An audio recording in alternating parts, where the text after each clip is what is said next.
Hello guys, good morning guys. DP blog में आप सभी का स्वागत है। गाइज देखिए, आज हम नया ब्लॉग लेकर के आए हैं आप लोग के लिए।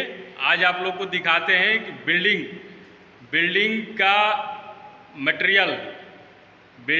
मटेरियल किस तरह जांचा जाता है, किस तरह चेक किया जाता है, इसके बाद बिल्डिंग को बनाया जाता है। तो गाइज आइए, आज आप लोग को हम इसी विषय पर बात कराते हैं, दिखाते हैं। आज हम आए हैं बिल्डिंग मटेरियल लैब में। आज आप लोग को हम दिखाते हैं कि बिल्डिंग मटेरियल लैब में किस प्रकार से मटेरियल को जांचा जाता है, इसके बाद उसको यूज में लिया जाता है। तो आप लोग देखिए, दिखा रहे हैं आप लोग को हम। ये देखिए, इसमें आप लोग को बता दें कि जैसे कि मकान तो सभी लोग बनाते हैं, बिल्डिंग सभी लोग बनाते हैं, लेकिन उसमें क्या आपको जानकारी भी होना चाहिए कि बिल्डिंग बनाने के लिए जो मटेरियल है, कौन कौन सा मटेरियल हम यूज करते हैं। जो मटेरियल यूज करते हैं उस मटेरियल को जांच भी किया जाता है, कौन मटेरियल कैसा है, ठीक है नहीं है। तो आइए आप लोग को सारे मटेरियल पहले दिखाते हैं, इसके बाद में हम जो इसका हमारे लैब का इंजीनियर साहब हैं, आप लोग को उनसे भी मिलवाएंगे, बात कराएंगे, सारे विषय पर आप लोग से चर्चा कराएंगे। तो देखिए, आप लोग को दिखाते हैं।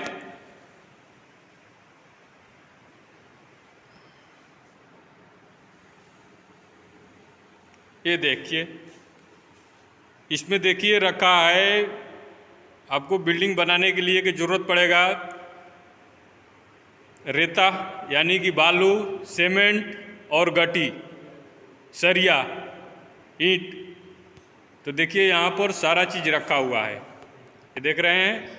इसमें ये गट्टी है, ये रेता है, इसमें भी ये बड़ा वाला गट्टी है, ये रेता है। सबका क्वालिटी अलग अलग है,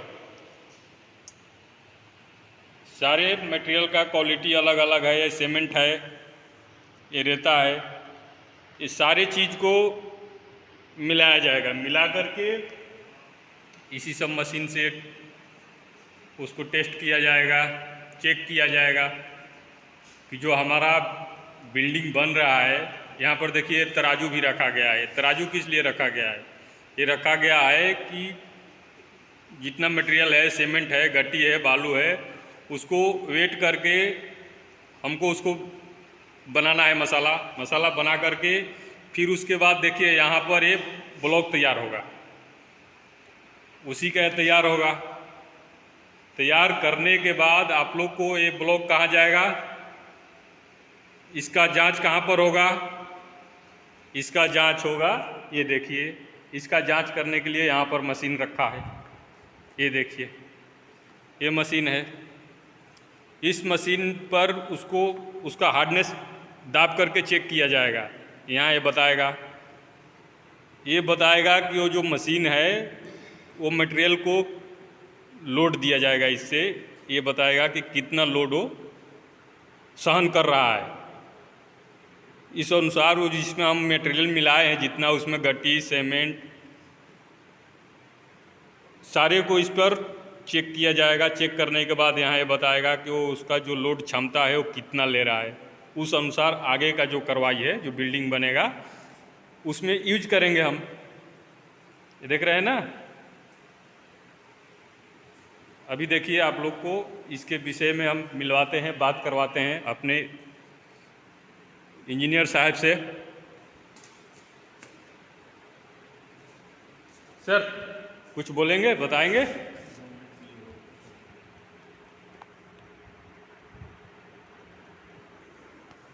गाइस देखिए, आप अपने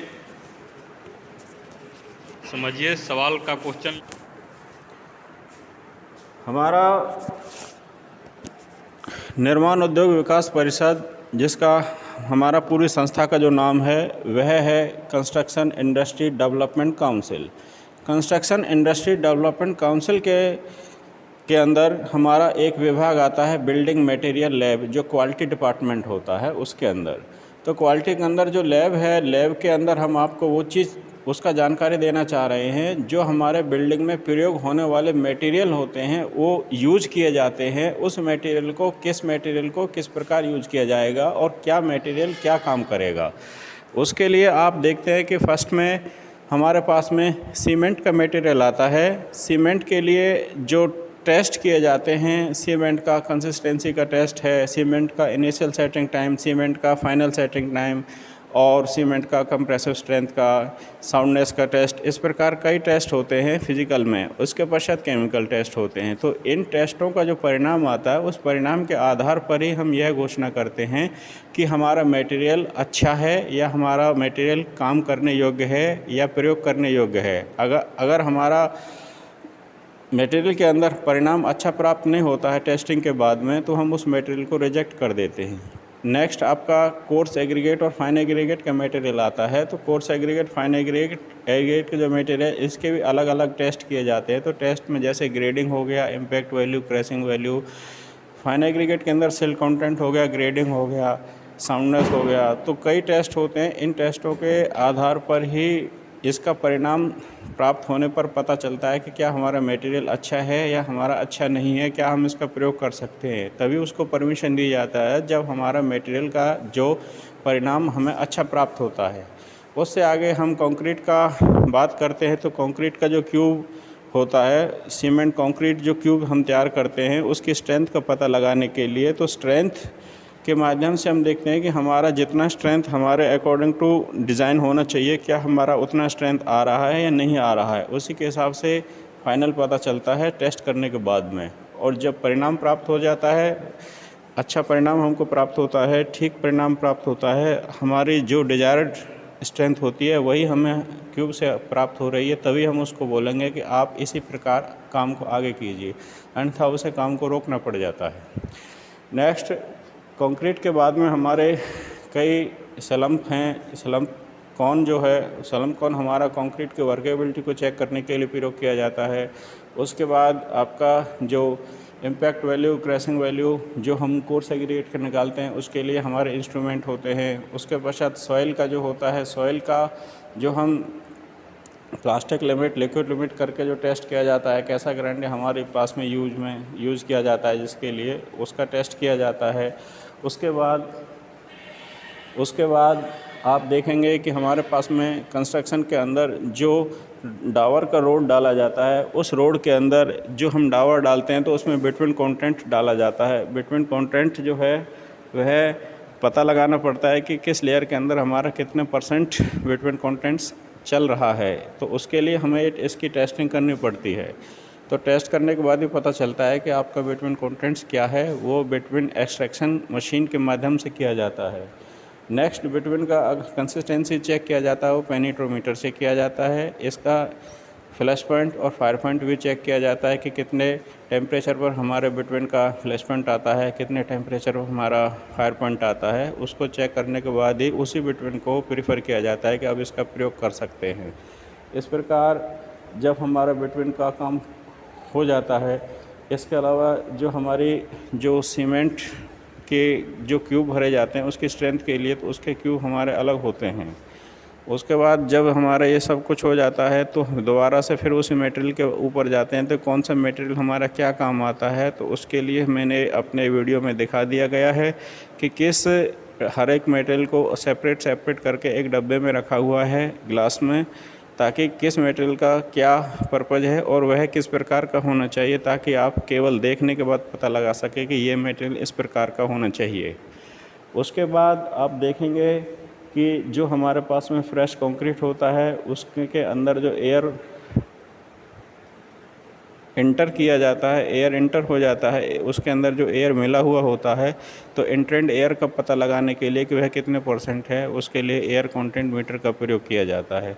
उसके माध्यम से उसका एयर पता लगा दिया जाता है। उसके बाद जो हमारा कंपैक्शन फैक्टर अगर हमें निकालना पड़ता है स्लम कोन के बाद में डिज़ाइन करने के लिए, तो वह कंपैक्शन फैक्टर के माध्यम से उसका जो कंपैक्शन आता है उसके अंदर जो जिस प्रकार स्लम कोन में वर्केबिलिटी चेक की जाती है, तो उसके माध्यम से भी कंपैक्शन फैक्टर के माध्यम से भी वर्केबिलिटी ही चेक की जाती है। इतना जानकारी देने के लिए बहुत बहुत धन्यवाद सर जी, ताकि हमारे जो जानकार लोग हैं इस चीज़ को समझे और समझ कर ही काम करें, ठीक ना। आपका बहुत बहुत आभार व्यक्त करते हैं कि आप इतना जानकारी दिए हमारे गाइड लोग को। बहुत बहुत धन्यवाद सर जी, नमस्कार, धन्यवाद। हमें जय हिंद, जय भारत। हमें भी आपसे मिलकर खुशी हुई। इस प्रकार के अगर प्रोग्राम होते रहेंगे तो हमारी जो भी लैब से संबंधित जानकारियाँ और अधिक से अधिक लोगों में पहुँचेंगी। जी जी जी, बिल्कुल बिल्कुल पहुंचाएंगे। वीडियो अच्छा लगे तो आप लोग लाइक कीजिए, शेयर कीजिए, सब्सक्राइब कीजिए। सब्सक्राइब करेंगे तभी आप लोग को आगे का वीडियो हमारा देखने को मिलेगा।